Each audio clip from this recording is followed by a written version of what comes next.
avoir le bac ou tu veux te reconvertir dans un domaine d'avenir, faire le choix du numérique et rejoindre l'école supérieure d'administration, d'économie, de journalisme et des métiers de l'audiovisuel ESAE. De nouvelles filières sont disponibles dès cette rentrée: informatique et multimédia, informatique industrielle et maintenance, réseau informatique et télécommunications, système informatique et logiciel, sans oublier les filières initiales: administration générale, administration des finances, administration des affaires, sciences juridiques, sciences économiques, sciences de gestion, journalisme et métiers de l'audiovisuel. ESAE est disponible sur 4 sites: Cotonou-Badjoumendé, Cotonou-Akpakpa, Abomey-Calavi et Parakou. Pourquoi choisir l'ESAE? Des formations conçues pour le marché de l'emploi, des enseignants expérimentés et passionnés, des infrastructures modernes avec équipement de pointe, des opportunités de stage et d'emploi garanties. Les inscriptions sont en cours et les places sont limitées. Ne rate pas ta chance.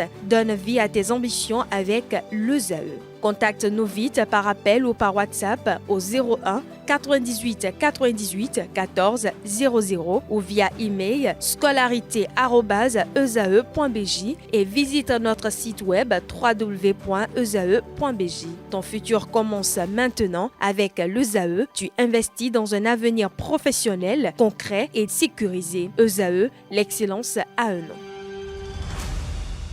Il est 7h ici dans la cité de Kobourou et partout au Bénin d'ailleurs ce 13 janvier 2026, internautes de ESAE Télévision. Bonjour à tous, bon réveil matinal et bienvenue sur Fona Souba, votre rendez-vous matinal d'information et de divertissement sur ESAE Télévision. Très heureux de vous retrouver encore une fois ce matin à suivre d'un instant à l'autre Boulou Info avec Héroïne Papanam au sommaire de ce matinale. Élections législatives et communales au Bénin. Les populations de Parakou aux urnes pour accomplir le devoir civique. Législative 2025, plus de 100 cantines électorales déjà à la Cour constitutionnelle Est de la République démocratique du Congo RDC. L'organisation de la région des Grands Lacs en Zambie pour le cesser le feu effectif. Dans le sport de ce matin, le tirage au sort du tour préliminaire des éliminatoires de la CAN 2027 aura lieu ce jour. La CAF ouvre une enquête après des incidents, autant pour moi, lors des quarts de finale de la CAN Maroc 2025. Le gouvernement gabonais lève les sanctions contre la suspension de son équipe nationale. Après Boulot Info et le sport, on va poursuivre avec l'astuce santé pour ce matin. Sylvie nous donnera quelques informations sur la quête de la vitamine D en période hivernale. L'artiste du jour sera avec Elvic Mbetowo et l'artiste qui sera peint dans cette rubrique ce matin est le soldat Rimka. Et pour boucler avec l'émission matinale de ce jour, je vous invite à suivre Parlons-en avec Sylvie Dedeo et Héroïne Papanam. On démarre sans plus tarder avec Boulou Info et le sport.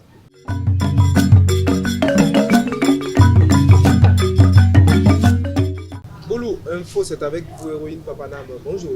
Bonjour Mouidine Lawali. Mesdames et messieurs, bonjour et bienvenue dans Boulou Info de ce mardi. Ce dimanche, les Béninois sont appelés aux urnes sur toute l'étendue du territoire. À Parakou, dès les premières heures de la matinée, les électeurs se rendent dans les centres de vote pour accomplir leur devoir civique. Dans une ambiance calme et organisée, le scrutin se déroule sous la supervision des agents électoraux et des observateurs. Reportage avec Mouidine Lawani et Elvic Mbetowo. J'ai voté pour le développement de la commune. Le scrutin a effectivement démarré ce dimanche sur toute l'étendue du territoire national. À Parakou, les électeurs se sont rendus dans les centres de vote dès les premières heures de la matinée. Dans les bureaux de vote, l'affluence est progressive mais régulière. Carte de vote à la main, les citoyens patientent dans le calme sous la supervision des agents électoraux déployés sur les sites. Pour nombre d'entre eux, ce rendez-vous électoral constitue avant tout un acte de responsabilité citoyenne. Tout citoyen dans un pays a le devoir d'accomplir ses devoirs civiques. Et c'est ce qui m'a amené ce matin au centre de vote de EPP Montagne pour venir voter. Tout en appelant les autres citoyens à sortir massivement pour voter dans le calme, Dasuki Issifou, candidat aux élections communales, salue le bon déroulement et la transparence du processus électoral. Il s'exprime au centre de vote du hangar du marché Azeke, situé dans le quartier Kabassira. Opérer ce choix républicain, c'est une fierté. Nous sommes véritablement satisfaits du déroulement de ce scrutin.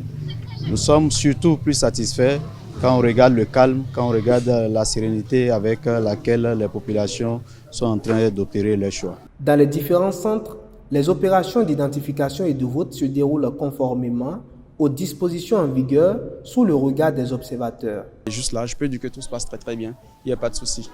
Il n'y a pas d'embrouille, tout se passe très bien et ça marche. Il y a l'élection législative et l'élection communale. Donc nous avons des urnes que nous avons essayé de mettre de façon opposée afin que les électeurs ne se trompent pas. Donc c'est comme ça que ça se passe et les gens ne se trompent pas. Nous veillons à ce que tout se passe très bien. Tout au long de cette matinée, les électeurs continueront d'affluer vers les bureaux de vote déterminés à faire entendre leur voix. À l'issue du scrutin, les résultats permettront de dessiner la nouvelle configuration politique tant à l'Assemblée nationale qu'au sein des conseils communaux. Dans l'après-midi de ce lundi 12 janvier 2026, les premières cantines électorales ont été réceptionnées à la Cour constitutionnelle. Au total, 130 cantines sont déjà réceptionnées sur les 671 espérées provenant de la Commission électorale nationale autonome Sénat. Le président de la Cour constitutionnelle, Dorothée Sosa, a aussitôt donné son aval pour le démarrage des opérations d'ouverture des plis. Les résultats provisoires des élections générales de 2026 au Bénin seront publiés au plus tard le jeudi 15 janvier 2026. C'est l'assurance donnée par le président de la Cour constitutionnelle, le professeur Dorothée Sosa. Face à la presse ce lundi 12 janvier 2026, il a fait le point sur l'état de l'avancement du processus du dépouillement et de centralisation des résultats. Il a affirmé que toutes les dispositions techniques, humaines et logistiques sont déjà en place pour garantir la transparence du processus électoral et le respect des délais légaux. Hors de nos frontières, les ministres de la Défense de la région des Grands Lacs se sont réunis ce 10 janvier 2026 en Zambie, alors que les combats se poursuivent en République démocratique du Congo, malgré les accords signés. Cette réunion a permis de faire le point sur une situation sécuritaire et humanitaire toujours dégradée, en particulier dans le Nord Kivu. L'enjeu était de relancer les mécanismes régionaux chargés de surveiller le cessez-le-feu en RDC dans le cadre des processus de Doha et Washington. Enfin, ce lundi 12 janvier en Suisse, un tribunal du canton du Valais a ordonné le placement en détention provisoire de Jacques Moretti pour une durée initiale de 3 mois. Il est copropriétaire avec son épouse du bar de Crans-Montana incendié la nuit du Nouvel An. Après une audition de plus de 6 heures, le ministère public du canton avait demandé vendredi au tribunal des mesures de contrainte la mise en détention provisoire de Jacques Moretti, mise en cause dans l'enquête ouverte après l'incendie qui a fait 40 morts et 116 blessés. C'est tout pour aujourd'hui. Merci de m'avoir suivi et à demain. Merci à vous, Héroïne Papanam, pour Boulou Info. On se retrouve demain toujours pour la même rubrique internaute de Zaï Télévision. Par la suite, Jean Appé pour le sport.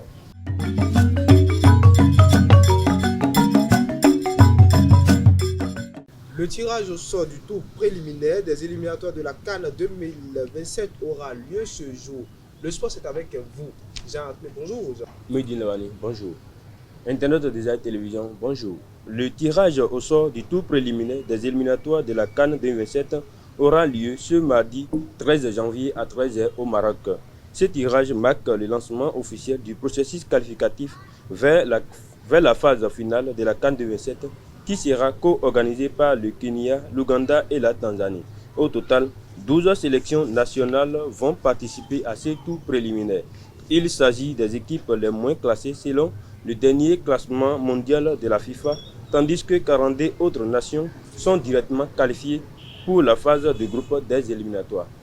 La Confédération africaine de football ouvre une enquête disciplinaire suite aux incidents survenus lors des quarts de finale de la CAN 2025, notamment lors des matchs Cameroun, Maroc et Algérie-Nigeria.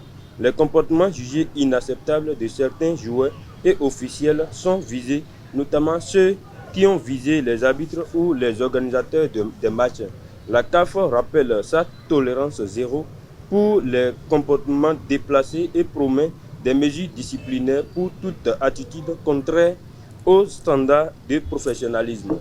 La Fédération gabonaise de football a annoncé ce lundi 12 janvier que les mesures gouvernementales qui ont suspendu l'équipe nationale et écarté Aubameyang et Bruno Ekwele ont été annulées. Cette décision intervient 12 jours après la suspension qui avait été prise suite aux résultats décevants de la CAN 2025. Retour à la normale pour les Panthères du Gabon avec une équipe à nouveau complète et prête à relever les défis à venir. Enfin, Xabi Alonso quitte officiellement le Real Madrid après 6 mois à la tête de l'équipe. La décision a été prise d'un accord commun entre le club et l'entraîneur qui est considéré comme une légende et un représentant des valeurs madrilènes. La raison de cette séparation sont liées les raisons, autant pour moi, de cette séparation sont liées aux résultats insuffisants et à la pression sportive propre au club. Il enregistre comme statistique au Real Madrid 24 victoires en 33 matchs, 4 matchs nuls et 5 victoires. Ainsi, Álvaro Albero, entraîneur de l'équipe réserve, la Castilla et l'ancien défenseur du Real Madrid, a été nommé comme son successeur. Et voilà, amis internautes, c'est tout pour le sport de ce matin. Xabi Alonso quitte le Real Madrid et Álvaro Arbeloa à la tête désormais de l'équipe. On espère qu'il fera mieux que son prédécesseur. Revenons sur l'information concernant le Gabon. La Fédération gabonaise de football lève la sanction, ou je dirais le gouvernement gabonais lève la sanction en ce qui concerne l'équipe nationale du Gabon. J'ai appelé ça à quelques jours du tirage au sort, ou je dirais le tirage au sort c'est aujourd'hui. C'est aujourd'hui. Voilà, à quelques heures du tirage au sort pour la CAN 2027. Quel est votre avis sur cette décision du gouvernement gabonais? Moi, je pense que cette suspension même, c'était pas la colère ou bien pas le sentiment que le gouvernement a pris. Avec les émotions. Avec les émotions. Donc, je pense que bon, c'est comme s'ils sont maintenant concertés pour. Ils se sont rendus compte que ce n'était pas vraiment la bonne idée pour la suite de l'équipe nationale. D'accord, merci Jean-Claude pour le sport de ce matin. Internaute de la télévision, l'astuce santé, c'est avec Sylvie Lédéo.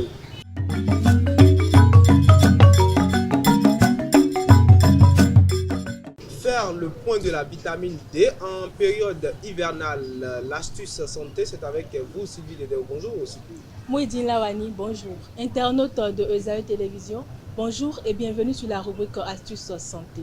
La vitamine D, appelée vitamine du soleil, est produite par la peau sous l'effet des rayons solaires puis stockée par l'organisme. Elle joue un rôle clé dans la solidité des os car elle facilite l'absorption du calcium, mais aussi dans le cas bien général, notamment en aidant à lutter contre la fatigue et la dépression saisonnière fréquente en période hivernale. En hiver, l'exposition au soleil étant réduite, l'alimentation devient une source essentielle de vitamine D. Plusieurs aliments permettent d'en couvrir les besoins. Les poissons gras, harengs, sardines, saumon, maquereaux, très riches en vitamine D. L'huile de foie de morue, l'une des sources les plus concentrées. Les champignons comme les girolles, les cèpes, les morilles. Les produits laitiers enrichis en vitamine D. Le jaune d'œuf, le beurre et certains abats, notamment le foie.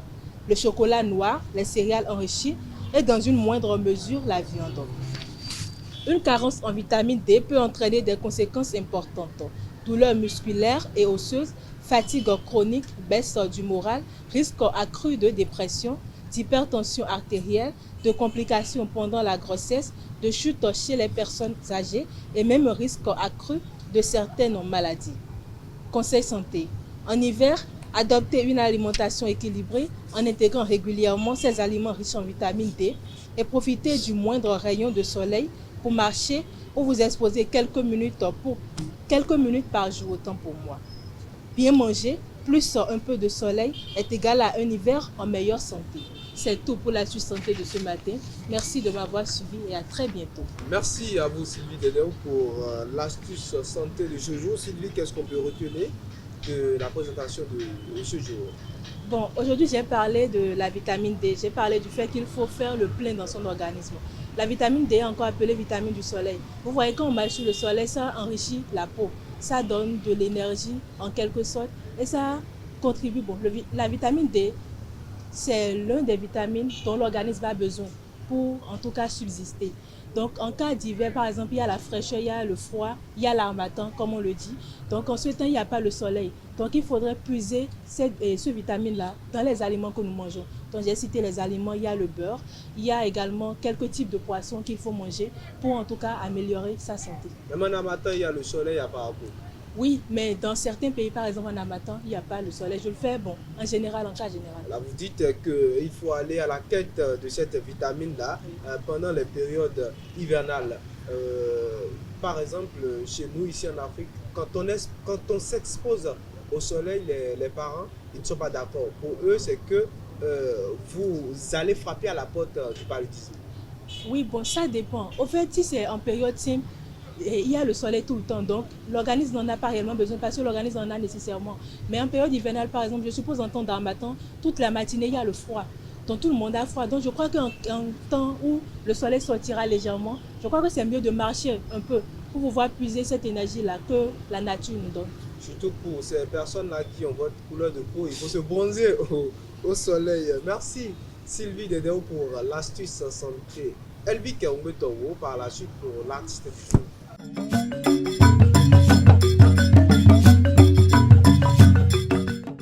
Le soldat Rimka, l'artiste du jour, c'est avec vous, Elvi Keoumetowo. Bonjour. Bonjour Modina, internaute des télévisions, bonjour. Rimka, de son vrai nom Karimo Bello, est un rappeur béninois né le 10 mai 1990 à Porto Novo. Il commence sa carrière en 2007 avec le titre Calme ta haine, un remix de Lil Big de Fat Joe qui reçoit l'approbation du public. En 2008, il sort son premier album, Parler moins, qui comprend des titres comme Enfant sans espoir, Parler moins et Game is Over. L'album est produit sous le label Witch Entertainment et marque le début de sa reconnaissance dans le rap game béninois. En 2009, Rimka multiplie les collaborations et sort le titre Waba avec Dibi Dobo qui devient un succès grâce à son mélange afro-pop et rap. Il participe également à la scène hip-hop Kankwe et est nommé Révélation de l'année 2009. Sa rencontre avec Blaze Autant pour moi et le groupe CCC marque un tournant dans sa carrière avec le single Money Market en 2009. Il collabore également avec d'autres artistes comme Dak et Nasty Nesta. Rimka décède le 30 mars 2013, laissant derrière lui une œuvre musicale qui continue de vivre et d'inspirer les jeunes artistes béninois. C'est tout pour l'artiste du jour. Rimka, le soldat Rimka surtout, c'est comme ça on l'appelle communément, un artiste qui a marqué son époque mais qui nous a quittés très tôt. Quel souvenir avez-vous en personne de l'artiste? Sans vous mentir, j'ai pas un souvenir assez grandiose de cet artiste parce que si j'ai bonne mémoire, j'avais 10 ans. J'avais 10 ans lorsque Rimka nous a quittés, mais avec des recherches, je sais que c'est un artiste qui a vraiment marqué son époque, un artiste qui a vraiment laissé ses empreintes dans la scène musicale béninoise et même jusqu'à aujourd'hui, les Crisba le chantent, Crisba le rend hommage dans ses chansons. Donc c'est un artiste qui a assez fait pour notre musique et comme vous l'avez dit, s'il était toujours en vie, je pense que notre rap allait plus évoluer, allait avoir plus de reconnaissance. D'accord, merci à vous Elvi Keoumetowo pour le soldat Rimka. Pour certains ou pour la plupart des Béninois, c'est une légende qui est partie très tôt, un hommage à l'homme. Merci une fois encore. Internaute de Ezao Télévision, par la suite, parlons-en avec Sylvie Dedeo et Héroïne Papanam.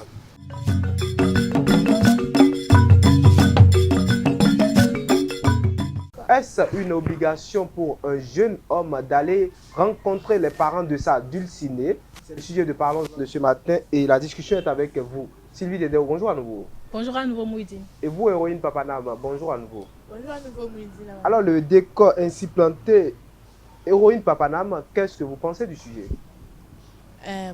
Moi, je pense que c'est une obligation. C'est une obligation Oui.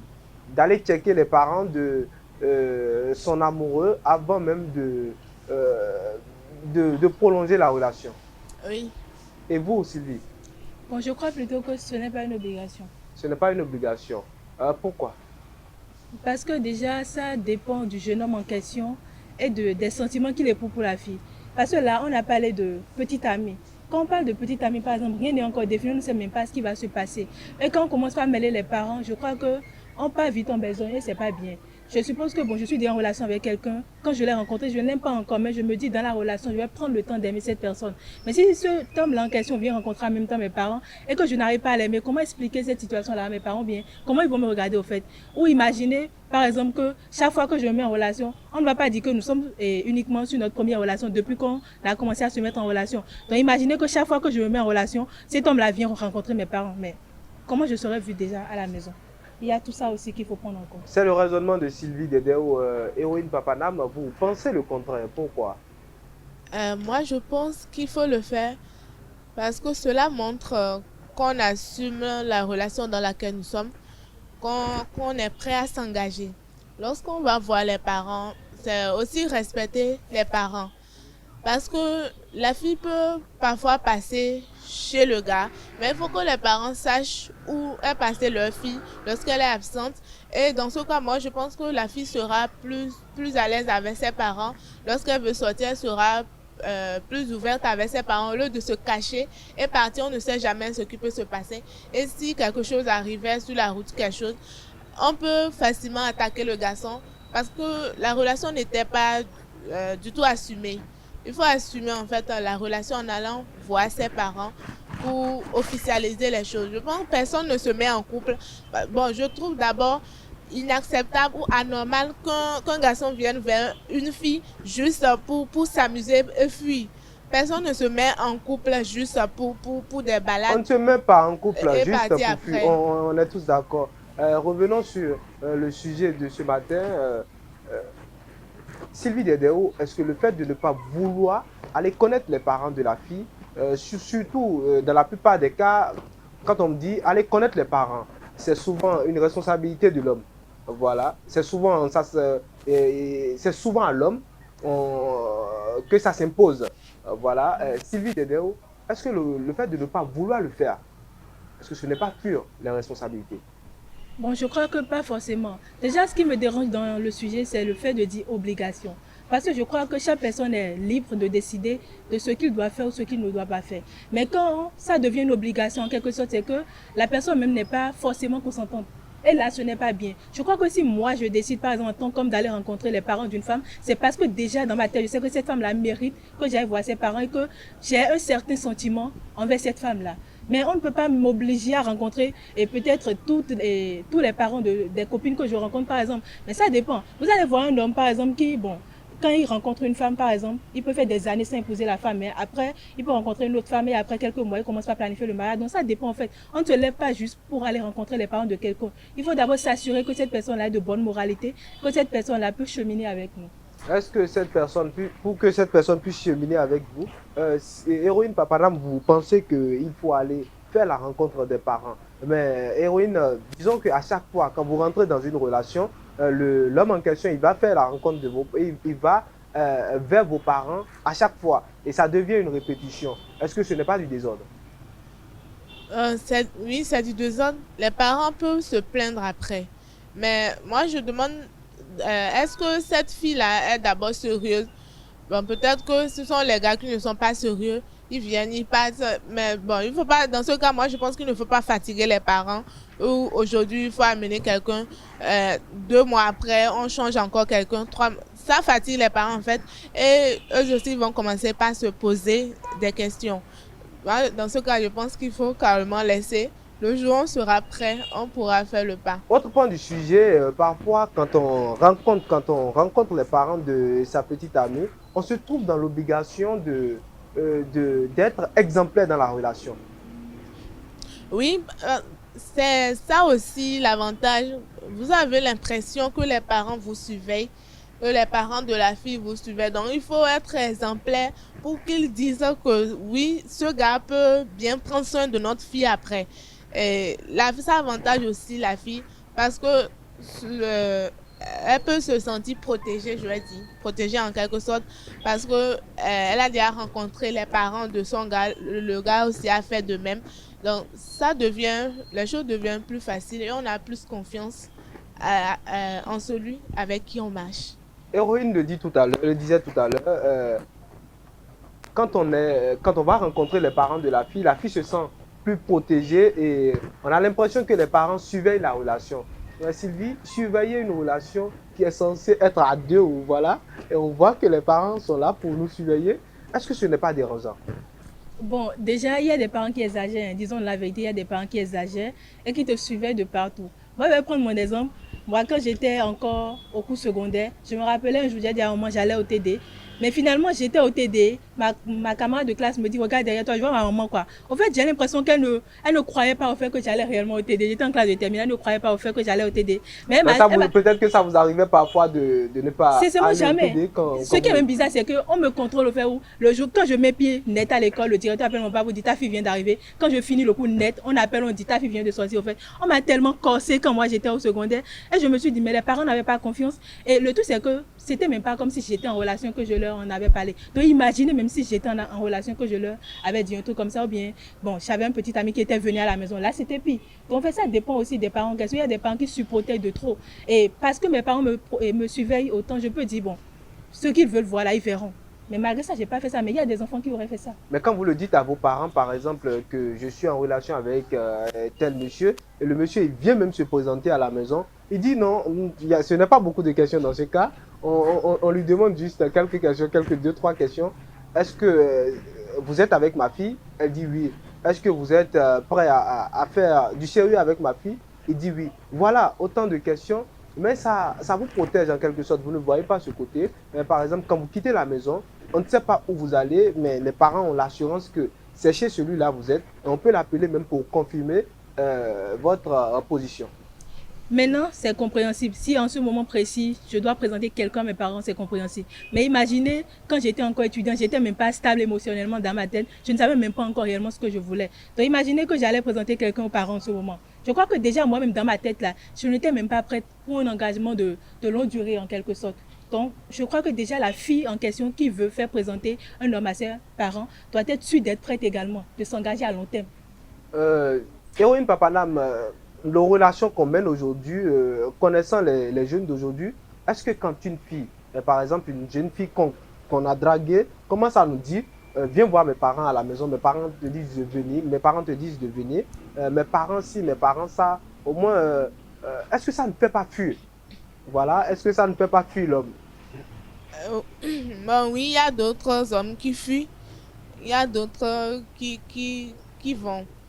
Moi, je pense que lorsqu'un garçon commence par fuir ainsi, il faut que la fille aussi prenne ses précautions, il faut qu'elle fuit aussi de son côté. Parce qu'un gars qui fuit les parents de sa petite amie, bon, s'il n'est pas prêt, on peut comprendre. Peut-être qu'il a peur et il manifeste ça vraiment. On n'est pas tous courageux. Oui, on n'est pas tous courageux. Donc, il a peur. Peut-être même que le gars en question, il veut faire du sérieux, mais puisque vous mettez vos parents devant, ça fait peur quand même. On parle des parents là. Oui, c'est vrai. Lorsqu'il a peur, la fille peut sentir cela. Mais donc, lorsqu'on sent la peur en lui, on peut accepter. Mais lorsqu'il fait son arrogance, il trouve que non, c'est pas encore le moment, il faut laisser ça d'abord. Tandis que ce gars ne veut pas faire du sérieux. Il sait ce qu'il est venu chercher. Dans ce cas, il faut le laisser partir pour ne pas perdre le temps inutilement. Alors que l'âge avance, il faut le dégager rapidement. Pour ne pas perdre du temps inutilement. Excusez-moi, soyez raisonnable et réaliste. Donc, je suppose que je suis en classe de première, par exemple, que j'ai un petit ami. En classe de première, je crois que j'avais 15 ans, à peine ou 16 ans. Donc, mon petit ami viendra rencontrer mes parents. Mais au fait, il faut d'abord regarder l'âge de la personne avec qui vous sortez. Et si vous êtes encore trop jeune et que vous êtes encore dans l'adolescence, attendez d'abord, vous allez grandir ensemble. Mais oui, c'est ce que j'ai dit. Si le gars n'est pas sûr, il faut le dégager parce que l'âge avance. On a déjà l'âge en fait, mais le gars ne veut pas aller. Non, parce que quand on parle de petite amie, par premier. exemple, une fille de 4 ans peut avoir un petit ami, par exemple, donc vous allez demander à cette fille-là de Non, faire mais progresser. est-ce que cette fille-là aura même le courage d'aller dire ça à ses parents? Ça ne peut même pas se faire. Il faut attendre au moins quelques années, 19 ans, 20 ans, avant d'aller voir les parents pour dire une telle chose. Sinon, ils vont correctement vous laver. Donc, si à ce taille déjà, le gars vous traîne déjà, moi je pense qu'il faut le balayer parce qu'on se dit qu'on est jeune. Vous êtes un expérimenté, à ce qui paraît, Héroïne Papanam. Vous avez montré votre petite amie pour la première fois à vos parents à quel âge? Moi. Allez-y. Mais on ne dit pas tout sur un plateau. D'accord. D'accord. Sylvie, vous n'êtes pas... Moi, je n'ai jamais présenté quelqu'un à mes parents jusqu'ici. Jamais. Ah, jamais. D'abord, il faut déjà regarder les parents. Déjà, mon papa, même là, la manière dont il regarde les gens là. Même quand tu es garçon, je prends même un exemple simple. Dans mon quartier, il n'y a pas ce garçon-là qui aura même le courage de venir frapper à notre porte, quoi. Déjà, il y a déjà ça. Quand tu appelles même le nom... C'est peut-être qu'il n'y a pas de garçons courageux dans votre quartier. Peut-être. Mais quand tu appelles déjà mon nom et tu demandes même ma maison, même là, ceux du quartier, les jeunes du quartier ne vont même pas te donner la localisation de la maison. Parce qu'ils te disent, ton papa a pistolet sous le lit. Alors que mon papa n'a même rien. C'est parce qu'il est trop sévère, au fait. C'est un ancien militaire, votre papa. Merci Sylvie Dédéo, merci Héroïne Papanam, internaute de Zahir Télévision. Stop et fin. Nous sommes à la fin de l'émission matinale de ce jour. Merci d'être resté avec nous jusqu'au bout et à demain pour un nouveau numéro.